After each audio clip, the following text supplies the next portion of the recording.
Bata mwana uyo ibanangana 5 star. Kuna mwana uyo ibanangana Petso Loiki chikati. Let's go. Move. And this is cause you believe good in it. Uri too much ne funga kutende winene. Nengo tepa mwende chawina konfafa nesina.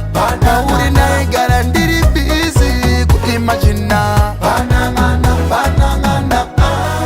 Ndikitanga kukuona nakanzwa sendeswa ngetani. Samisa pauma ndanda ndaistama ndakatadza kana kusasa ndaikakama ndaida kutuma munhu ndikazogaya zvaputiti ndatokichama bate ndaikwata ndaifunga kuti uchanenyunya sabelikama kutaura feya ndaiutasha but the same time ndichikutasha pandaichuna timu yangu kuti ndinodonha newe vaingota pana zvinozikanwa iko zvinoda kuunganidza pfumasha kumba kwenyu ndakunzi mokwasha wakandida ndiri step father ndisina chagwa uchiramba vane mapimasha oyo. And this is cause you believe good in it. Uri too much ndai funga kutende winene. Nengo tepa mwende chawina konfafa nesina. Uri na garandiri busy kuimagina. Listen to me, baby ndaive ndiri pasi. Asi wakandi kwitsa haya, zasaka chikutindani.